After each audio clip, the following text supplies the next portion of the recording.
Hey guys, welcome back to my channel. If you are new here and it is your first time stopping by my channel, welcome to my channel. My name is Abby. I am a homeschooling mom of 4 kids, and you have stopped by during curriculum week. So every year I share throughout the course of a week all of my kids' individual studies as well as our family curriculum choices for the upcoming school year. And today I am sharing the curriculum picks for my 2nd grade son for the 2021-22 homeschool year. So as I've said in every other video throughout the course of this week, if you have not watched the family curriculum choices video, I would encourage you to go do so before you finish this video. This video represents my son's individual independent studies or just specific grade level curriculum choices, but the bulk of our homeschooling is done through our family subjects, which I showed on my channel on Monday. So if you haven't seen that video yet, make sure you watch that as well.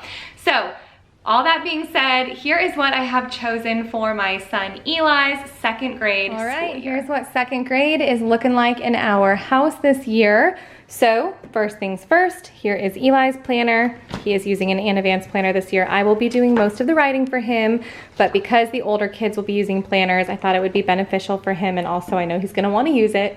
So this will just help him keep track of things. He's also somebody who, I don't think it's too much like personal info to share this story about Eli, because I tell it to anybody who I meet. Eli, and he laughs with me, so I'm just gonna share with the entire internet. Eli literally was born into our homeschool. We were already homeschooling by the time he was born. It's been a lifestyle from the time he was born. He wakes up every morning and is absolutely shocked that we have to do school. Forever and always. He wakes up like, he'll be playing and I'll say, all right, Eli, let's grab your work. And he's like, what? Every morning, totally shocked. It's like reliving the same day over and over again for him. I feel for him. And you know, we try to take a more gentle approach. I'm not like forceful with it. Sometimes you just gotta get it done. Anywho, I was thinking it might be helpful for him to have a planner because he also is just wild. To me, his brain is really cool and it works differently than mine, and I'm getting to a point where I'm like learning what works best for him, and he is so smart. And I'm thinking with him, he's not the kind of kid who doesn't like to be surprised. So I'm thinking if he has a notebook and he sees all that he needs to do, that he actually may like blow through his work faster knowing what's up versus being surprised or not sure of what's happening. So I'm thinking a planner might actually be really, really good for him as far as knowing what he needs to do in order to be done for the week. So we'll see, but he is using the Advanced planner this year, and this also matches his Bible journal that he'll be using. He loves handwriting, so he's using the Good and the Beautiful handwriting level 2. This is, I think, his last year before he's going to be getting into cursive, which he's very excited about. He's using Mindbender's level 2 before we move on to level 3 for him because we didn't finish this last year. 5 in a row is going to be like his core subject this year. 5 in a row is a favorite. I explained this in yesterday's video, but my dad is teaching my boys astronomy this year. He's doing astronomy for my kids who are in elementary school. We did astronomy the year he was born. My dad was teaching my daughter who is in 1st grade, and then my son who is in preschool at the time was just tagging along. So I've always looked forward to the day that we can pull this book out again and he can do astronomy with them. So he teaches this. It's not going to be like we're reading every chapter from beginning to end. It's going to be more like chapter overviews and projects with my dad. And keep in mind, if you watched my family subjects video the other day, that nature study is really more of our formal science. However, I like the Young Explorers series from Apologia, and it is something we've been using from the beginning of our homeschooling journey.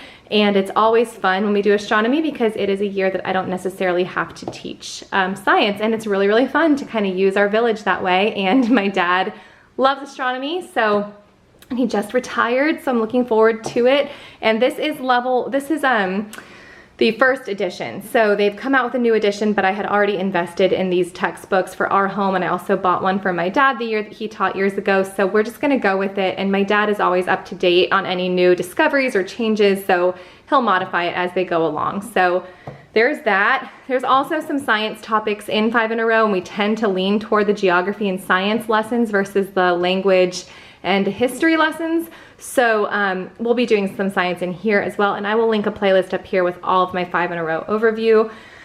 He's actually just about done with All About Reading Level 2, but we are going to be finishing this in the first semester, and then this is kind of a, this is one where I get some pushback on and also a lot of questions on, so I'll just share briefly. 2nd grade for us, we actually stop, after level 2 for All About Reading, we stop formal reading and grammar curriculum, and we just read. And I did that for my daughter. I saw a lapse somewhere for my daughter, so between curriculum, so we just took the year and read. So good for her. She just fell in love with reading. Her confidence shot up. She just consumed books. Then I did the same thing for my son. When he finished level 2, he took a whole year just to kind of discover what style of fiction he liked to read and what kind of stories he was into. And so we're going to be doing that again with my son Eli.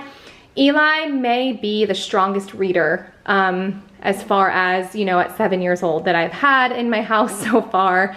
And so I'm not concerned about him reading all year long. But I will say I have no idea what kind of stories I think he's going to want to read. So we're going to start with Boxcar Children. I also got a couple of novels for him to kind of try out. And then we're just going to be spending a lot of time at the library. It's just a very fun year of discovery for them to really get into some different series and discover some books. It's also fun for me to just take this time with them, and instead of such formal lessons, to be reading with them. And so it's just a fun year. So I don't have a problem with level 3 or level 4 of All About Reading. I actually really love All About Reading. I've used it now for all of my kids to teach them to read. It's an amazing curriculum, but we start with using language well and spelling wisdom when they are in 3rd grade, and where level 2 of All About Reading leaves off is right about where level 3 of All About, or where the first level of using language well and spelling wisdom picks up. So there was a little bit of space there that we could kind of make it our own. So we just take the year and we love to read. So that is the plan. After he finishes this in the first, really just the first couple of weeks of the school year, he's really beyond where the lessons are, but I just want to finish it out just in case. There's some gaps that we're missing. So when he finishes this, I would say by like September, he will just be reading the rest of the school year, and I'm excited to see what he finds. And then he is my STEM kid. Even, I mean, both of my boys are like super into different STEM projects, and they're constantly getting into our different games that we have. But Kiwi Crate, he will literally stand at the door on the day that he knows it's arriving. So I included this because, like I said in my other son's video yesterday, I've been really intentional about keeping subscriptions going for them and making sure I give them the time to do these. Kiwi Crate is the biggest reward to my son. When this comes in the mail, it is about the only day that he will wake up and immediately start his schoolwork so he can get to this. So, and he will do sometimes all 3 of the projects on day 1, but sometimes he'll space it out throughout the week. So he is going to be continuing to get Kiwi Crate this year. And then also, big news for him, he's starting teaching textbooks this year. He'll start with level 3 in the Teaching Textbooks 4.0 program. He finished Horizons Math last year and he is ready to go. He's been so looking forward to teaching textbooks. He'll have assigned reading. Make sure you watch my family subjects video to see the rest of what he'll be doing. Our piano teacher is moving, so he has asked if he can take a break, and I'm gonna allow it just so he can ease into golf, which is something new for him. He has been doing golf this summer, and he is going to continue with once-a-week lessons during the school year, and he also does karate and jiu-jitsu. So I kind of count all of that for school because we make the space for it for them to pursue their interests in our school. So that is what is on the agenda for Eli in 2nd grade.